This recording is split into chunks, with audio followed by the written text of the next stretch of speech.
Welcome to DEIJB Conversations, Diversity, Equity, Inclusion, Justice, and Belonging. And my idea for the B, belonging, is that that's what anchors these topics in our spiritual principles. It anchors it into radical oneness, right? When we find that place of belonging, all of the DEIJ really starts to make sense as an easy path for us in unity to bring these concepts into ministry. Today, we're talking about Ain't No Privilege Like the One I've Got. And it's my favorite topic. I love the title. And, because it's just so, when we get into talking about privilege, it's easy to feel defensive, right? So what we aren't saying is that if you are white, that you have all the privilege in the world, end of discussion. What we're saying is the privilege you carry is because of the color of your skin.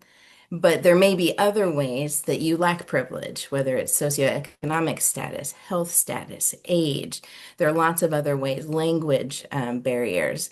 There are lots of other ways that we carry privilege or, more or less privilege. For me as a Latinx person in the United States whose, first language was Spanish, but almost immediately by age of 3, my grandmother started forbidding me from speaking Spanish.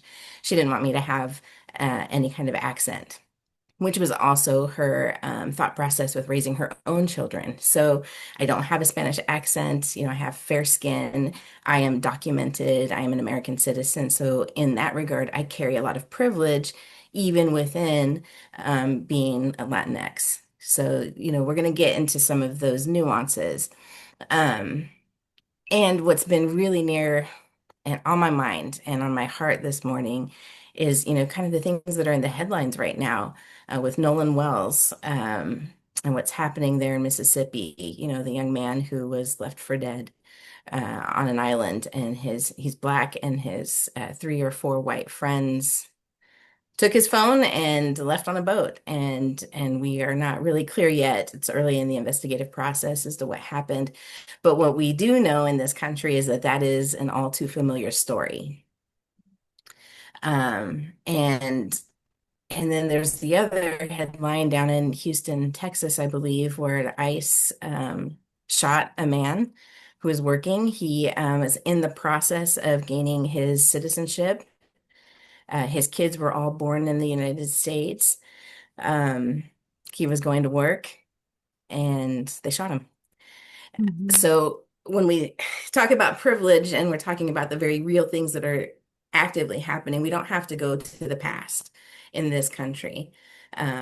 We can sit squarely in what's happening today, which is why it's so important in the work of ministry for us to really have the competency in these conversations. What we can know is that right now our Black congregants, are deeply affected by what, is in the headlines about Nolan Wells. These are stories that they carry. And if you're on social media, there are so many people sharing their stories. Don Lemon, who's a great reporter, Black man, just gave his show over this morning to people calling in, sharing their own stories of this very kind of thing, of being the only Black person in a group of white friends, and what their experiences were.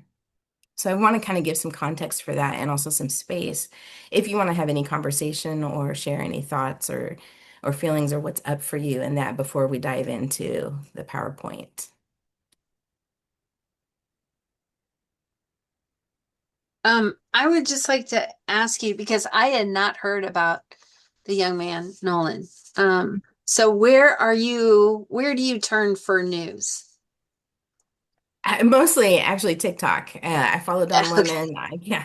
I watch all the news channels on TikTok. I don't have a TV right now, so that's typically where I go. NPR, Okay. those kinds of stations. But yeah, Okay, yeah, it yeah. just So must not have hit my feed yet because I yeah. have like NPR and all Mhm. the news, the news outlets and things like that, and Mhm. even some of them in the outer realms, but I had not heard of that yet. So, Well, that's been um, some of the criticism is that the major news channels weren't. This happened over 4th of July weekend, I think on the 4th of July. And it took a few days, really social media and some of the fringe, like, reporters like Don Lemon were reporting it and making enough of a deal about it that it finally started getting mainstream coverage. Okay. And that is the story, right? Mhm. That is so familiar, is that it happens over and over. And there, and even with that, there are other, Joy Reid um, did a segment, I think it was today or yesterday, also on just the number of Black young adults, older teens, early 20s who have been found hanging. Mm. Um, all across the country, different places, completely isolated incidents, but just within the last year. Mhm. And these are things that we are not getting covered, and they're being, ruled suicide. What a lot of people from the Black community are saying, Black people don't hang themselves. It's, there is such history around hanging that that is not, you know, and Yeah. those are just self-reported stories. And so obviously I'm not speaking to each case and what the details are of that, but that we have this happening, and the privilege that many of us carry is we don't even have to know about it or care about it. We can go on about our daily lives. Mhm. Mm. Okay, thank you. Yeah. All right.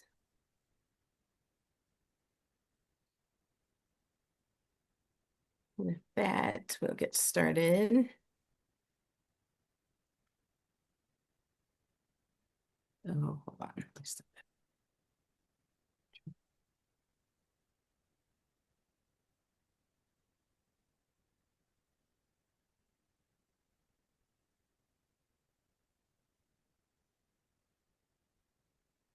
Zoom just always does a great job of changing their settings, where the settings are.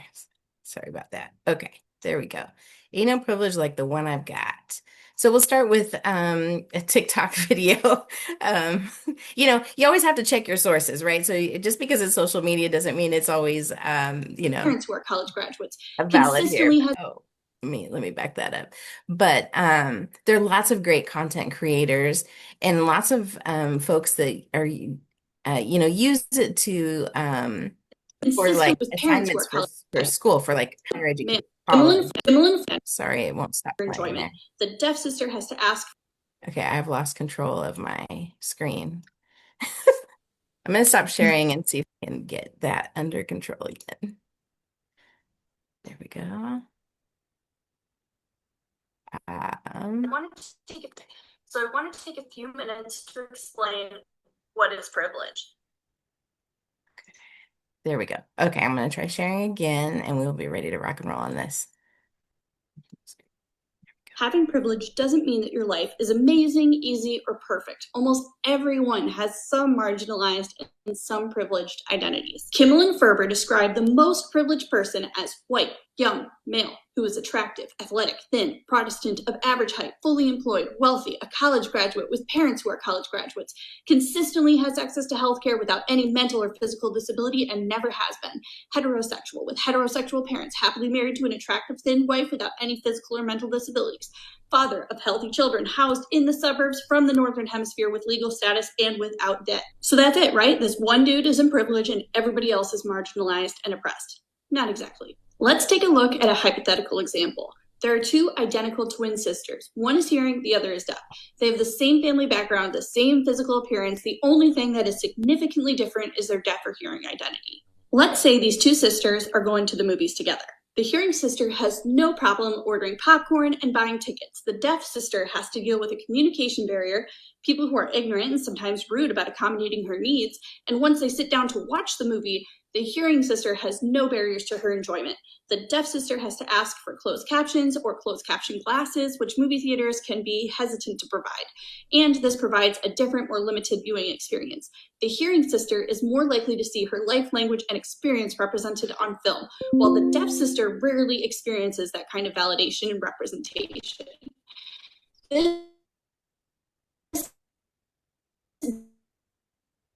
This doesn't mean that the deaf sister will always have a worse time at the movies either. Maybe, for example, someone barfs all over the hearing sister during the movie and the deaf sister captures it on video and it goes viral. But the reality is the theater was designed for hearing people, and it will be easier for the hearing sister to have a better time at the movies. As they go through life, almost every system is designed to benefit the hearing sister, and very few systems are designed to benefit the deaf sister. We can say that the hearing twin has more privilege than her deaf counterpart. But wait, what if we compare these two United States white twins with their hearing deaf sister twin pair from Costa Rica? Who has more privilege now? The same holds true. The hearing sister has more privilege than the deaf sister. But let's take the two deaf sisters. The deaf person from the United States has more privilege than the deaf sister from Costa Rica because ASL, or American Sign Language, is more established and protected than LESCO, Costa Rican Sign Language, as well as social services to protect and support deafness. But let's keep going. What if we compare these twins to another set of identical hearing deaf twins from Nicaragua? Here, the privilege gets more complicated. Because Nicaraguan Sign Language is the world's newest language, it is even more marginalized than LESCO. The deaf person from the United States has more privilege than the other deaf twins. The Costa Rican deaf sister has less privilege than the deaf person from the United States, but more privilege than the deaf person from Nicaragua. And the deaf sister from Nicaragua has less privilege than the other two. Now, all 6 of these imaginary twin sisters could be killing it and having amazing, successful, fulfilling, happy lives. However, the systems and likelihood of their success is not equal. To sum it up, privilege does not mean that your life is easy. It means it isn't hard by design. All right. So what did that reveal to you? Or bring up for you?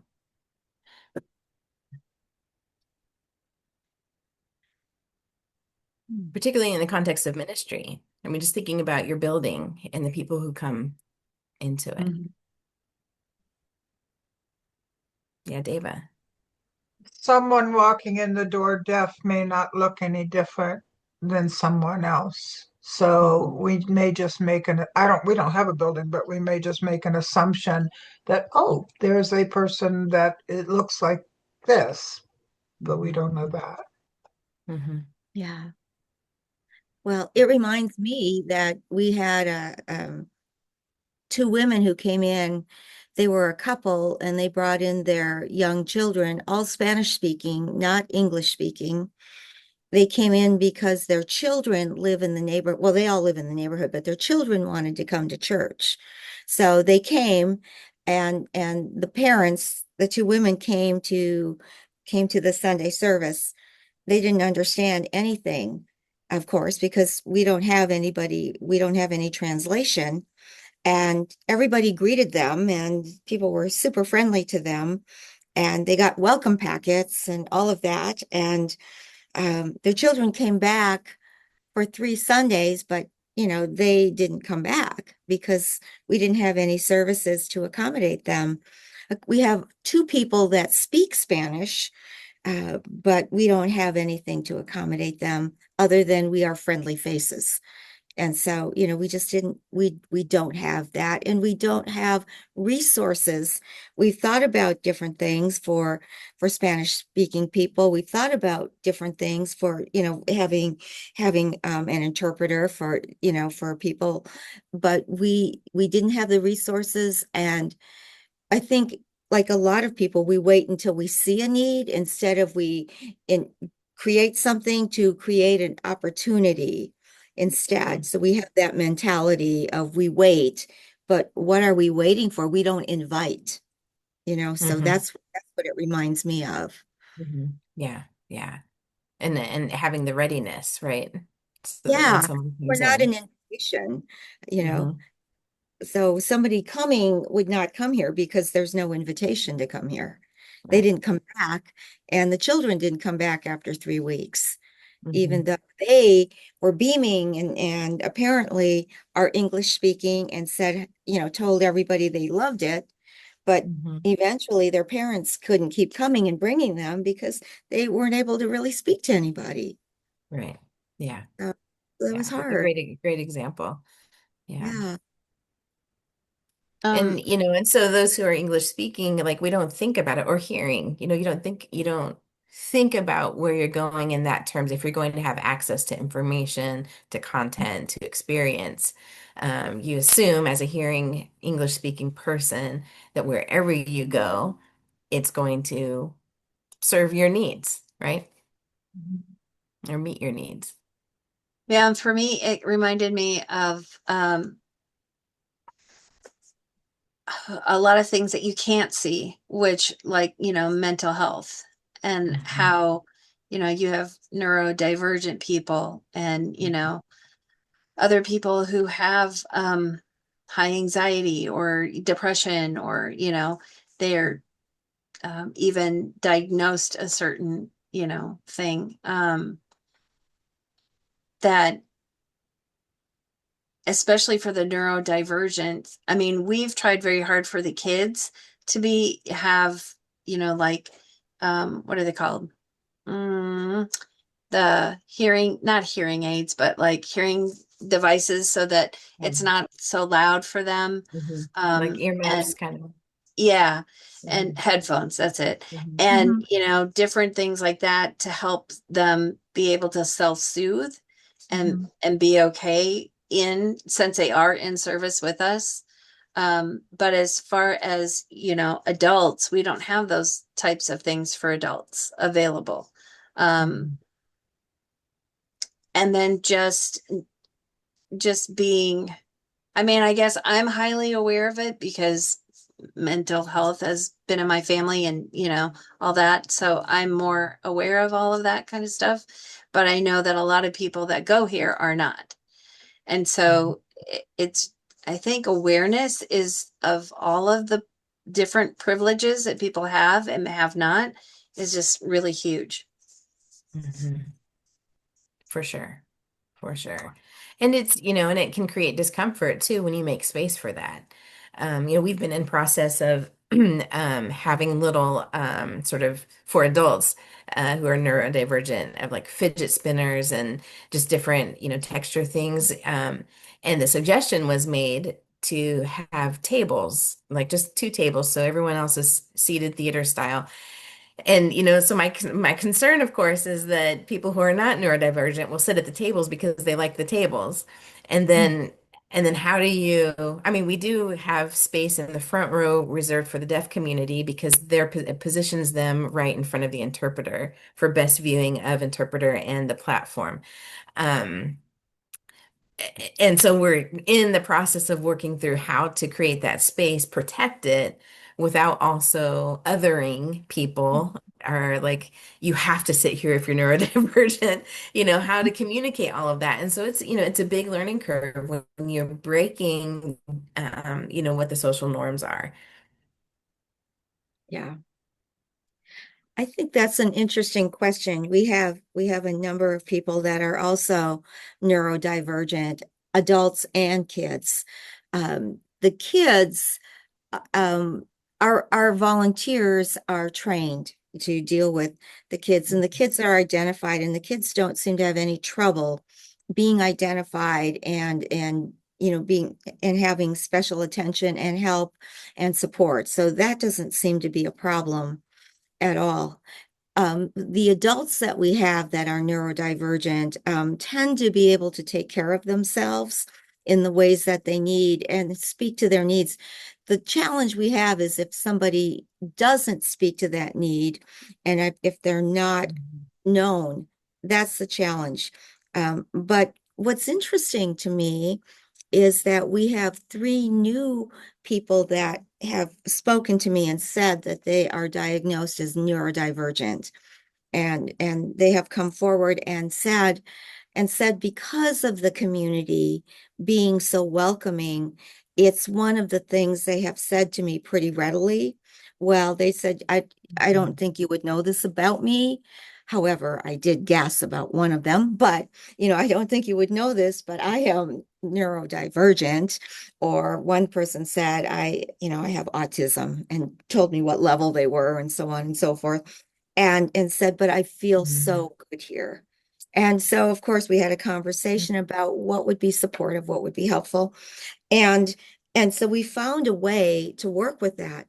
But what was very interesting is they said they felt accepted here, and we were able to have that conversation of what would be supportive. And then ended Mhm. up telling everybody, like in their little conversations, in their little teams, conversationally, things like that. And so that was interesting. And I thought, well, are there things we can do? And what I noticed is having the fact that some people were open to having that conversation, somehow they felt comfortable doing that so that there wasn't a sense of the othering and normalizing it, but also there, because of that, there wasn't a shaming or something like that that happened, which otherwise people, Mhm. it just make people different, so I don't know what it is in our particular community, or if that's just common in unity communities where people feel accepted. That I don't know. But our people have come out with that Mhm. very easily, almost to my Mhm. surprise, Mhm. and just Mhm. let it be known. So Mhm. I Yeah. it's yeah, I don't I, I feel like, because we tend to have a culture of openness and welcoming, and we use that language, mm, and I feel like most unity communities I've been in exhibit that. They put the action behind the words. That for people who maybe don't feel welcome in other spaces, they find that in our yeah, spaces, which is yeah. awesome. Yeah, but it's the physical things that are not present, like Hmm. hearing or Hmm. something like that, that I think those are the trickier ones for me Hmm. Yeah. because I can't see that. I mean, if it's Hmm. not apparent, we did have somebody who was deaf and asked for special things, and we had trouble accommodating, like always speaking to her face all the time. And we did as Hmm. much as we could, but not to her liking. But she stayed with Hmm. us for 12 years, and then I Yeah. don't know, and she left, and I think she left to be with her parents. She was a chaplain, she did all kinds of things, and Hmm. Hmm. eventually she left. I don't exactly know why she left. She never really said. She just let me know that she was leaving. But and I asked her, and she just didn't really care to say. But people go. Hmm. But she did make a point of saying it would be helpful. And then with COVID happening, Hmm. because things were recorded, she was able to work with that. But Hmm. in person, it was harder for her. Hmm. And Yeah, so, we've had a commitment at UCOB just for way before I was even there, of having ASL interpreters. But this mhm, last year has been really difficult. I mean, for one, it's hard to find interpreters who will work in a church environment, period. But then when they, learn about our kind of spirituality, then there's usually more of an openness. However, if you think about our concepts, a lot of them are pretty abstract. So it has to be a very skilled interpreter, mhm. who's willing to, like, even the sign for God, is not. That's not our God.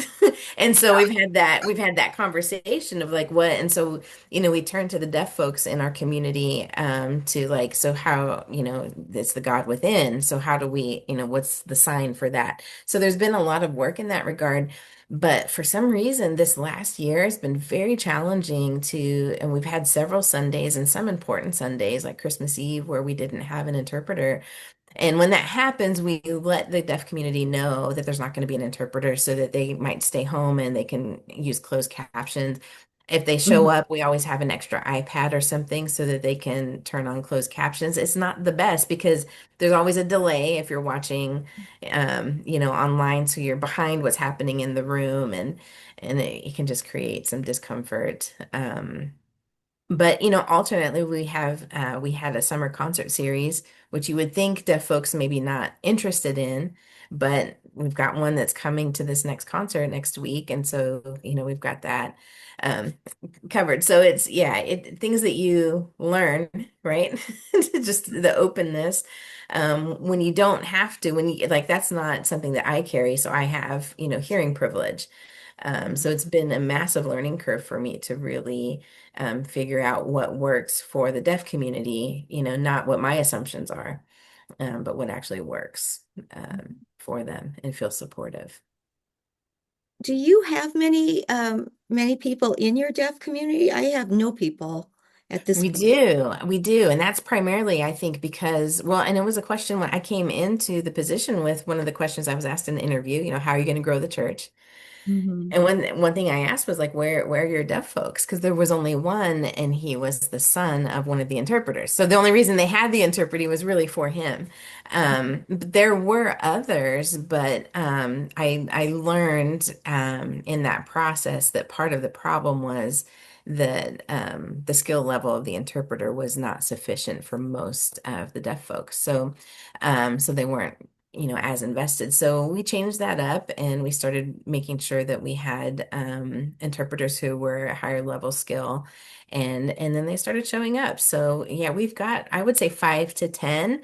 And the reason I'm not quite sure because there are some who are strictly online, who make themselves known once in a while. So I don't know, if they're among us still or not at any Yeah. given time. But yeah, I would say 5 to 10. So a pretty decent Mhm. contingency. Yeah. That's beautiful. Yeah. Yeah.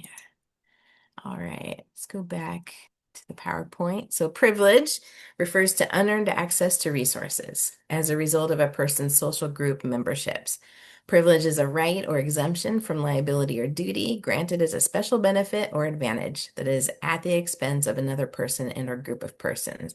And that's from the University of Colorado. And so I'd like to give the scholarly definition of privilege just to really help take us out of sometimes the personal affront that it can be to think that we carry privilege. I mean, all of us being women in this particular Zoom call, two of us women of color, there are different levels, but we all have some level of privilege. If you're able to communicate, the fact that we are meeting online right now, that's privilege. So to really just understand and to bring compassion and empathy into that conversation without having to feel like naming the privilege that we carry takes anything away from the ways that we don't have privilege. So why do we talk about it and why in a spiritual context? Privilege can lead to inequity. If we don't talk about it, then we stay blind to the ways there we go. There's ableist language for you. But we stay unaware of ways that we can truly support people, which is what we all, I think, go into ministry for, is to find ways to support people in their spiritual journey. But that, requires that we meet their human needs. So we must understand privilege to support the values of diversity, equity, inclusivity, justice, and belonging. If we don't understand that, then we are going to miss massive amounts of ways that we can approach this conversation. And again, it's a way that we build our competency in these conversations. Empathy, right? Number one, demonstrate empathy and compassion, that we do not live in a meritocracy. It is a demonstration of self-awareness, empathy, and compassion. It's a way that we demonstrate our values. So many of our ministries have empathy or compassion or love named in our values, and this is a really important way that we can live that value. Privilege leads to access to resources and entitlement. As a hearing person, you can assume that you're going into a place and you're going to be able to hear what's happening. And so the entitlement is the feeling of a right to something, like the right to control or speak, or that your voice could be heard, that you might walk into a space assuming that your opinion matters, where someone else might not carry that privilege. Job and financial security. You might walk into, depending on the level of privilege you have, walk into an interview, thinking that it's your job to turn down, or to not think that what you look like, how you think, how you operate, what car you drive, what clothes you wear will have anything to do with whether or not you get hired, the color of your skin, the accent you speak with, your last name or your first name for that matter. Um, social capital and experiences, right? Connections that you have in the world, health and well-being. And that's something that often people who have good health don't realize that that's a privilege. When we might think of that in terms of like if you're using a wheelchair, we can understand that there's a disability there, or blindness or deafness. But as Brenda mentioned, there's also mental health. There are other aspects. I had a couple visit this last Sunday, and the woman has been diagnosed with Meniere's disease, if I'm saying that right. And she had a brand new experience. It's just 6 months old for her, this diagnosis. And when she walked into the room, she experienced excruciating pain because of the music. Now we do keep our music a little on the loud side, and it was a holiday weekend, so people. We had a pretty decent attendance, but they came late. A lot of people came late. So when she came in, there were not many people in the room. So the music was really ruling the space. And she just, they walked out, but they were standing kind of in the foyer. So she's having an adjustment experience because this is a new disease for her and a new experience. And so she was really stuck. Like when I went out to speak with her to see what was going on, she was just kind of in shock. She just kept saying, I've just never experienced this. I've never experienced this. And so she was in the midst of losing privilege. And so I was able to, we were able to work something out for her that by the end of the service, she was so glad that she stayed and she was pain-free. Privilege in spiritual spaces. I mean, that's something too that we often don't think about. Sometimes with unity, we might, in the world of Christianity, we all have a variety of opinions about how far in that world we belong or not. But the United States is Christian dominant. So even though our teachings are, not mainstream Christianity, we aren't an a Muslim practice. We aren't Buddhist. We aren't, any of those that are outside of the Christian bubble completely. So we do have some privilege in that regard as a movement. Um, in our spiritual spaces, they're mostly hearing and sighted as far as communication. So there's privilege there. Able-bodied structures, white dominant congregations. Of course, that can vary by communities, but in general, I think we can say that unity is white dominant. Socioeconomic status, which, that's transportation, that's housing, that's internet and devices, prosperity teachings, work schedule, and and I would put health in there as well. So we have a lot of aspects of privilege that we are working with on a week-to-week basis. And to just keep it in our awareness. And again, I always do a reminder, like to not let yourselves get overwhelmed by the vastness of these conversations, but to really zero in on something like Brenda. I know you've been working with your gender neutral bathroom situation for a while, and that's enough. Like find the thing that you can work on and that you can really address that is meaningful and will have great impact in your community without feeling like you have to do everything. But, really find what's alive in your community and what's really low-hanging fruit, so to speak, and ready for attention. So I'm going to take you through this, and a couple of you have been through this before, but I think I never get tired of it. I think it's always a good reminder. And this is out of a group of people out of Seattle, Akuno Consulting. They teach about DEI and equity, and they have this chart. And don't worry if you can't read it. I've got it split up on the next two slides as well, so that the font is bigger. But they call this fakequity. So based on the premise that fakeness is bad and equity without action is what they call fakequity. So I think it's really good for us to review this if it's review for you or if it's new for you, to really just think about it, because of course I always love to give an assignment. So between now and our next session in 2 weeks where we'll talk about it, you'll have had an opportunity to kind of think through this and map it out for your ministry. So here is where we start with fakequity, talk with no action. You think you're doing equity work, but you're really passing off a project as equity and perpetuating the same power dynamics with no community accountability. Systems stay the same, but you anticipate different results by having "if I build it, they will come" approach. Same shit, different label. You still hold the power and are selfish with sharing it. You take the easy road. So this is all talk, no action. You're just gonna, talk a good game, but not actually get uncomfortable or make any changes. Then we go to the orange level of the spectrum, potlucks and fake community engagement. So this is like, sort of the showing it, but still no substance behind it. You host a multicultural potluck as a way of increasing diversity. And then you wonder why no one but people you know show up. When you want feedback or community engagement, you invite people to come to your meeting and you lecture at them for 2 hours, use stats and meaningless jargon, and give them comment cards to fill out as a way of gaining feedback, but don't follow up.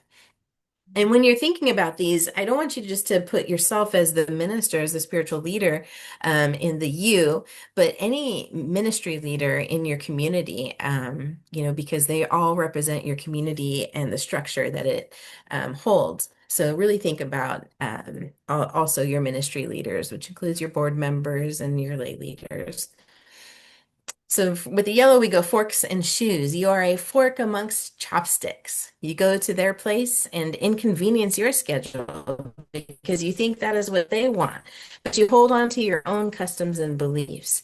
You leave your shoes on and you ask for a fork instead of using chopsticks or your hands, as is customary in other cultures. You think you're a badass because you go out of your way to attend some cultural events where you are the only person that looks like you. You still hold a lot of power and do most of the talking.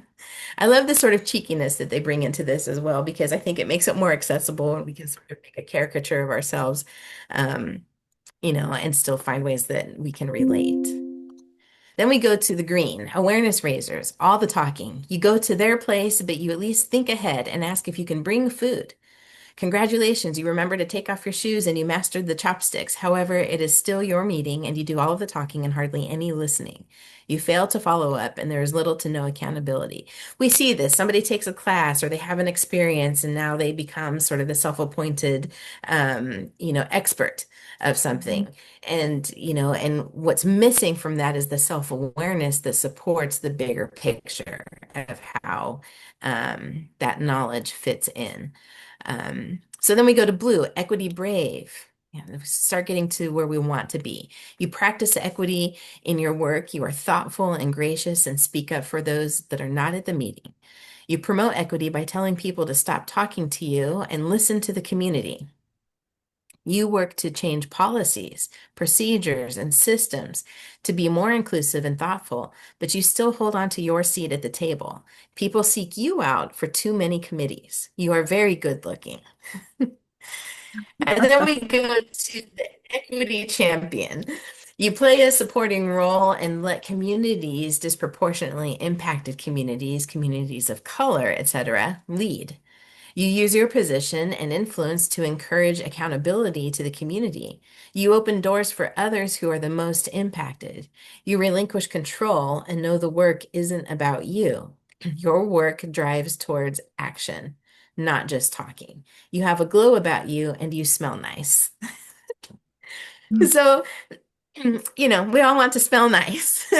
But do you see how this sort of takes off, the exterior of what, of being more concerned with looking the part, but still centering the voices of power to actually working in collaboration and opening doors for others, to walk through. So how does this land with you in terms of ministry? Anything come up for you? Do you feel called up on any of that?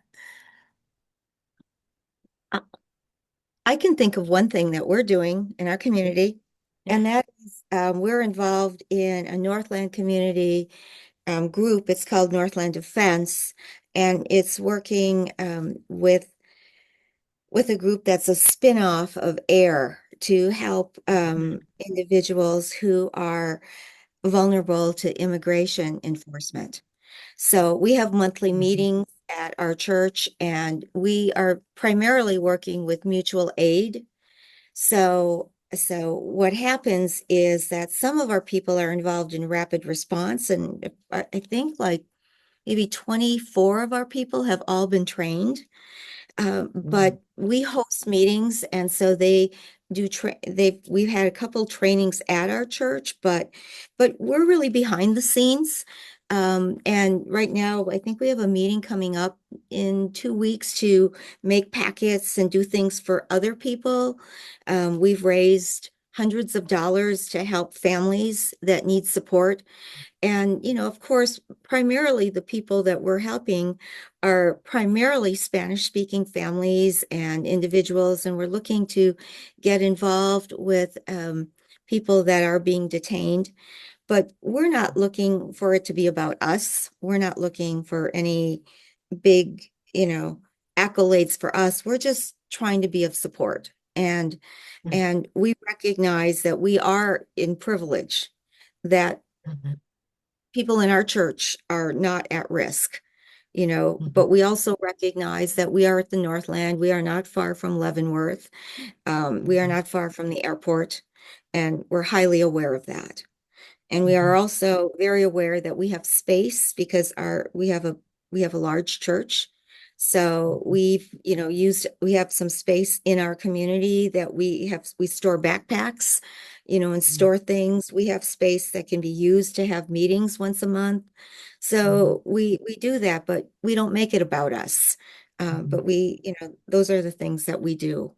But Mhm. primarily to um, offer something to people that are more vulnerable, Mhm. primarily people that have needs and cannot provide for themselves. And Mhm. so that's just something that we've been doing for like 4 months, 5 months now.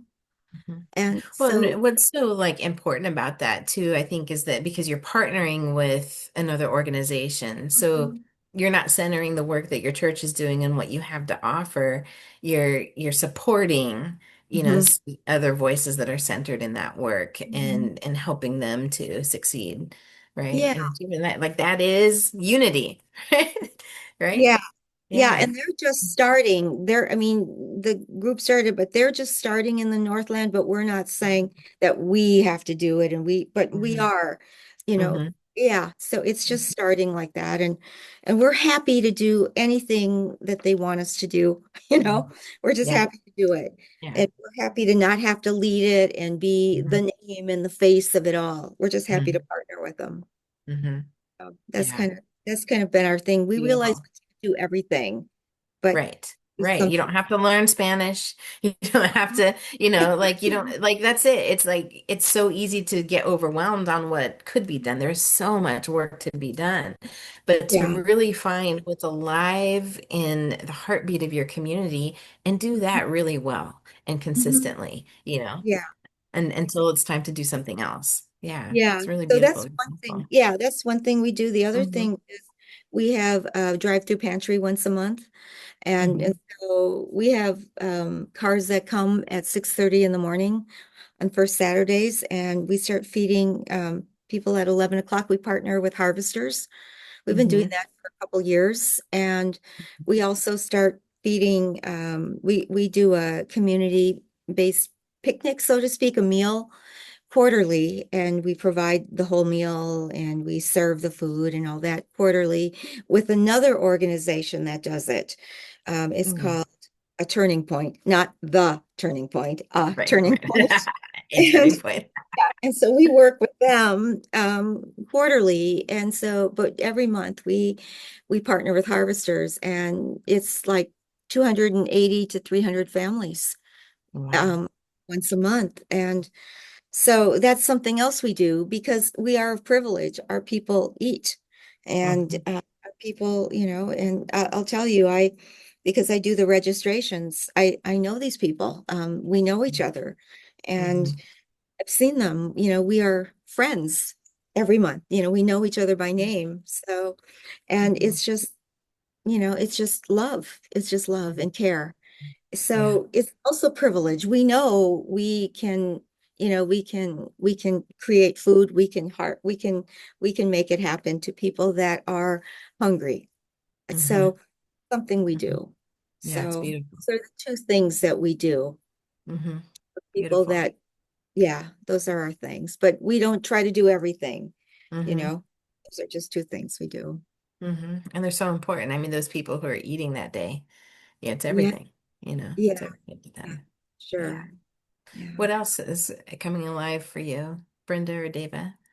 Um, I'm really glad that we're having this conversation because lately I've been beating myself up for not sparking more things that to do. And as we're talking, I'm becoming aware of, yeah, we do a lot because we have a pantry also. I mean, Mhm. it's outside and it's, a standing pantry, but a lot of people have contributed, and I've talked to people who on both sides who have contributed, but also it has helped them in their lifetimes. And so um, that, and then also like even the 12-step groups that we have here, which identity, to me, that's just being nice, but I didn't even think about it that that is helping people Mhm. in a different way. And and then the one thing that always, well, we did a Pride bingo. So we raised funds for Omaha for Us, which is a nonprofit organization that helps transgender, but also anyone in the LGBTQI society with clothing, with food. They have a pantry also with um, classes, with just a safe space to meet, to have a meeting place. So anyway, we uh, gave whatever funds we received from the bingo, we turned around and gave that to them. So, but I think the most important one for me is the conversation that I had with somebody on my board regarding somebody not looking the same as us because they had piercings. Um, and she just talked to me the other day about that thank you for having that conversation with me because it really did open, and you can tell she's now, I can tell that she's finally growing, she's not just here. And Mhm. so she's like, it really did open up my eyes to how much I wasn't really, how I was looking at people and judging them. And I'm like, yeah, absolutely. That to me, that for me, that's the biggest, because Mhm. now she can go out and do it. And she's an older gal too, so which is even more important. Like, thank you. Now go Mhm. tell your friends. Yeah. Yeah. So, I love it. Beautiful. Beautiful. Dava. I don't know if we'll have time to look at this, but one thing that really struck me as we've gone through this today is the concept that privilege is at the expense of another person or group of people. Mhm. So I'm not sure. What I hear from that is there's only so much privilege. Mhm. And the optimist in me wants to say there's as much privilege as we create. Mhm. So I'm struggling Yeah. with that a little bit. And as I listened to Myra and Brenda, I was kind of trying to listen for um, is anything being taken away from another person? And I couldn't hear that. Mhm. So, do you see my confabulation, my being confounded by this statement that really hit me physically? Yeah. I think that statement really applies systemically. Mm. And what Brenda and Myra are talking about is what's happening, at the on the ground, boots on the Right, ground. right. And Beautiful stuff. so, and which is what makes it, it can make it a very nuanced and complex topic because systemically, we could say because there are the haves and the have-nots. Systemically, that because there are people who don't have access to health care.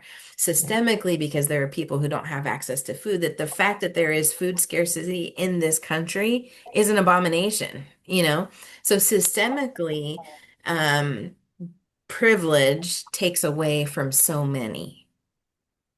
So, using the food example, looking at our planet, food is limited.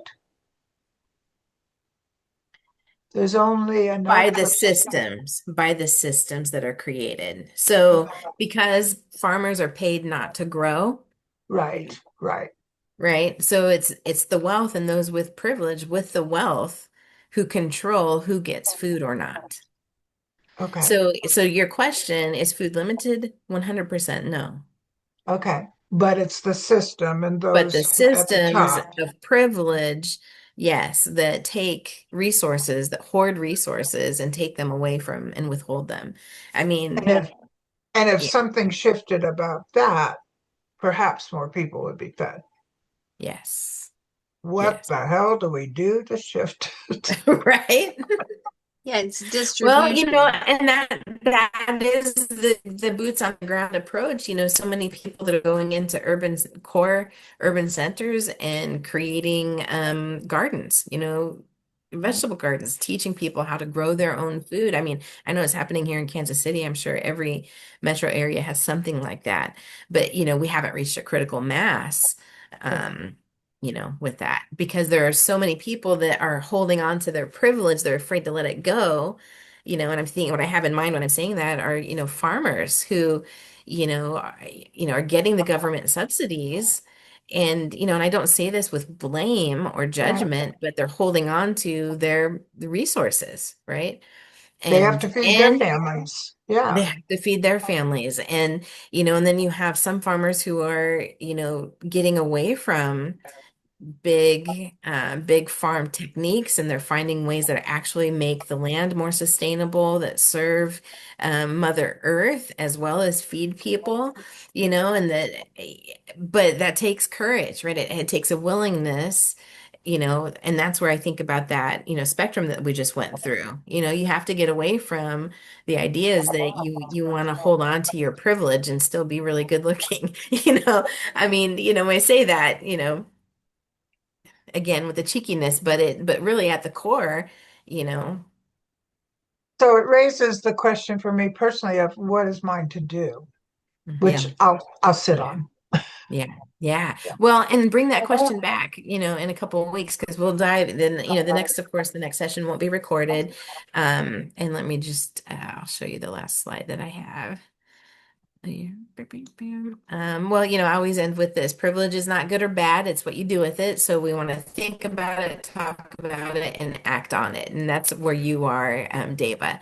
We want to think about it, commit to self-education, listen and learn about other people's challenges, talk about it, right? Get comfortable being uncomfortable, learning new language. We've talked about this with like using pronouns and how exciting it is, Brenda, when you're talking about, an elder, expanding her perspective.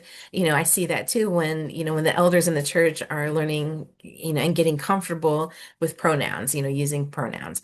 So we challenge others, we ask questions, we invite perspectives and exchange data, and then we act. We amplify voices, decenter yourself, and support underrepresented groups to speak, write, teach. Or if are a representative of an underrepresented group, you get out there, and even if it's scary or if you have to sort of force your way to the table, you do it and create spaces for leadership and voice. And so then our next meeting will be July 23rd, and that will be our reflection session. And I'll just give you a heads up for August. The second Thursday is August 13th, and that'll be inclusive prayer and meditation. And I do that in August in anticipation of World Day of Prayer. So we'll, relate these conversations to prayer. So come back. And of course, your homework assignment is to the PowerPoint will be uploaded to the USCR website. And so if you want to review that spectrum and to really kind of map out, and really just honestly assess your community. Where do you see your community? What's your next growing edge? Is there something that you've been wanting to do that kind of just keeps getting tabled, that it's time to, to bring into action? And what are the barriers to that? Okay, so thank you for being here, for making time for this conversation, for blessing me, and we'll hopefully see you in a couple weeks. Thank Thank you. you.